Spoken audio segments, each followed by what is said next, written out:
This is DRF Race of the Day. Hi, everybody. Dan Illman and Mike Beer. The DRF Race of the Day for Thursday, February the 11th, race number 8 at Oaklawn Park. Let's throw up the field for a pretty salty optional claimer. Fillies and mares going a 2-turn mile with the short stretch. You can download free formulator past performances for this race on the Race of the Day event page at drf.com.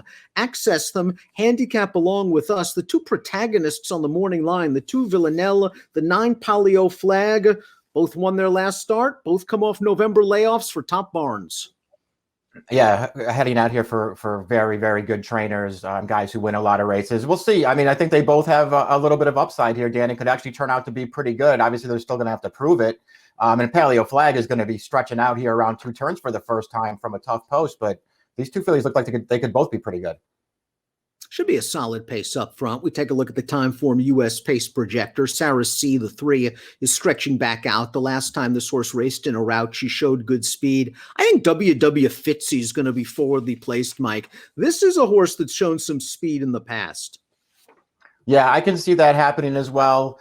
I also, I wouldn't be surprised either, Dan, to see the two Villanelli get closer to the pace this time. In her most recent start, back in November, where she was further back, it kind of looked like she maybe, hit the gate a little bit coming out and wound up way off of it. But prior to that, she was a pretty tactical horse. A horse that came from last to win 2 starts back at Turfway Park is Queen Bridget. She is expected to be last in the early stages of this race. Now, she came out of that race and she added blinkers and they stretched her out in distance and she didn't fire. But her trainer, John Ortiz, has good numbers going synthetic to dirt. As we take a look at our formulator fact, past 2 years, synthetic to dirt for John Ortiz, he is 3 for 10 with a $3.86 ROI. So this is a filly looking for a big pace up front. And she ran well at Oaklawn last year, 4th in the Honeybee behind She Dares the Devil. Yeah, she faced some good horses down here last year, obviously, in that Gamine allowance race that came back a wicked fast race. I mean, she got an 87 for that, sort of sucked into an 87 that day because the race was so fast. But, it's not like, even though she's never won on dirt, it's not like she hasn't run well on the surface before. The number 2 is Villanell. This is your morning line favorite. And Brad Cox always has great numbers, it seems. We have another positive formulator fact. Last out winning dirt routers going off a 2 to 4 month layoff, 56%, a $2.57 ROI. And you're right, this horse just didn't break very well last time out. And it actually worked to her advantage because that pace seemed to be very, very fast and it was falling apart late. But that being said, I thought she ran really, really well. I mean, she swung 5 wide turning into the stretch under a hand ride from Florent Giroux and just dusted him. Yeah, I agree. I like that she showed a new dimension there as well. I just feel like she really took a big step forward in that race. And I say that as someone who thought that she also ran really well when she broke her maiden day. She kept closer to the pace that day, 3 wide all the way around the track. When she took that race over, immediately taken on by a challenger and had to race that horse. I mean, I just feel like she ran really well breaking her maiden. I thought she came right back with another really good effort. And in that last race, she beat 2 minor next out winners. Sarah C. is the 3, second start of the year for this daughter of Tiz Now, stretching out in distance. Let's watch her last race. And now winners of 3 life allowance for Mr. Lucas. And Sarah C. is looking good turning into the stretch. She has the lead. Maybe she feels the effects of the layoff. She's going to get run down late at a big price. But this race should sharpen her up, and she should be close to the pace as the pace projector predicts. Yeah, agreed. I think she should show speed. And she ran pretty well in this race. I thought there's nothing wrong with it. I guess the question now is, Dan, is she more of a, sprinter kind of a horse, or can she stretch out a little bit? They've tried her going longer distances plenty of times in the past, and she has won over a mile. I just wonder if she might not be a little bit more effective sprinting. Shipping down from Hawthorne is another mare that's going to be tested from a distance standpoint. This is start number 17 for Galeb the Great. She's never run past 6.5 furlongs in her career. Let's watch her race last time out at Hawthorne, and she has fell really far back. She has the look of a closing sprinter on her page. She has a lot to do, even with the long stretch at Hawthorne. She's going to make up some late ground to finish 3rd, and the winner of this race is a hot horse. She came back to win her 3rd in a row, 6 of her last 7 when she won with a 69 buyer in her next outing. Yeah, we'll just see if this horse can stretch out. They've been reluctant to do it so far. They're going to try it here for the first time. Generally, these closing sprinters stretching out are pretty tough to take. This horse should be a price, though. She's going to have to get a lot faster.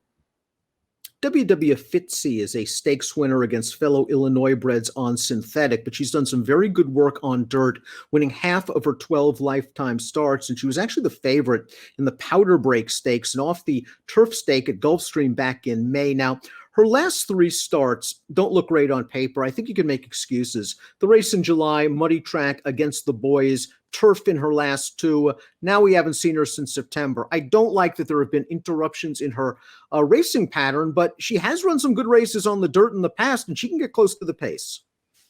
Yeah, agreed. I think she could be sneaky tough in this race. I mean, I'm a little concerned about how far she wants to go. I would definitely worry about the 2-turn route for her in this kind of a race.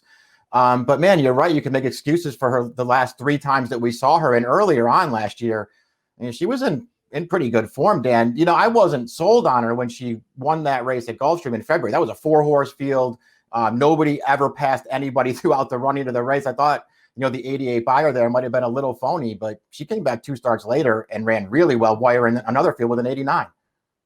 Fire Coral began her career with some promise. She won starts 2 and 3 at Oaklawn when stretched around 2 turns. She showed surprising speed in her 3rd lifetime start to get to the lead, considering that since then she has shown no speed whatsoever. But this is a horse that when they ran her in the fantasy just had a miserable trip. She was actually running at the end of that race, and she's been in again. Swiss Skydiver, she dares the devil in her last 4 starts. She's had no chances probably in any of those races.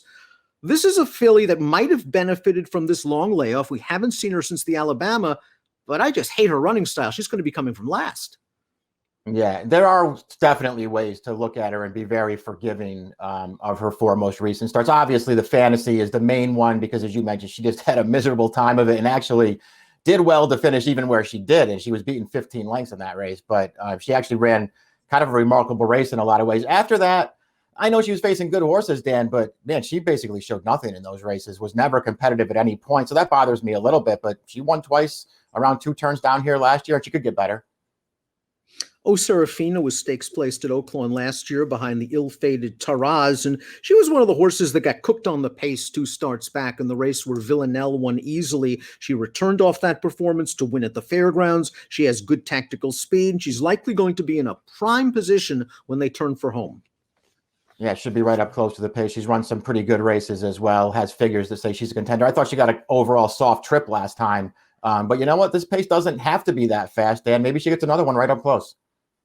Iowa bred Hello Darling seeks her 8th lifetime victory. Let's watch her last race of 2020. This was at Remington Park, going 1 mile and 70 yards. She has good tactical speed, but this is only a 4-horse field. She wins very easily at 3-5.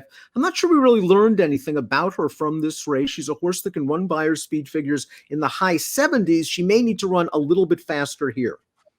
It feels like if nobody else, at least the 2 favorites are probably a little bit faster than she is. I'll give her credit, though. I mean, they claimed her for 20. She's clearly improved for this trainer with a couple of wins. All 3 of her fastest figures have come since these connections took her. So it feels like she really has improved. And completing the field is Polio Flag. This is a daughter of Curlin, trying 2 turns for the first time. Not worried about the 2 turns. Don't love post position 9 going 2 turns at Oaklawn. I thought she was game to win her last start at Churchill Downs. She had some work to do in the stretch, and she wore down a grade 3 placed horse that came back to win her very next start with an 81 buyer speed figure. She's been close or has won in all 4 of her lifetime starts. She has upside. She has Asmussen. A lot to like. Wonder what kind of trip she pulls from out there. Agreed. I don't really have any knocks on her. I liked her last race too. That Ocean Breeze that she beat, I'm actually was a pretty big fan of hers. I don't think she's turned out to be quite as good as I thought she was going to be, but she's okay. And this horse ran fine in there to run her down. And I don't really feel like you're supposed to worry about her stretching out, right, Dan? I mean, she's by Curlin. She's all distance on the bottom of her pedigree. She's really supposed to handle this.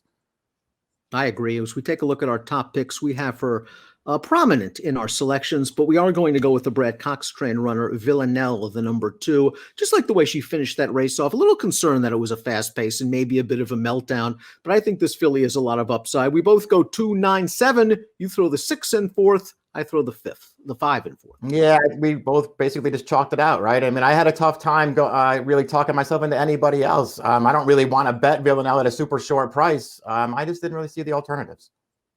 We'll see if any of these fillies have Stakes races in their future. It's the Thursday race of the day, race 8 at Oaklawn Park, and the approximate post time is 5:40 Eastern time.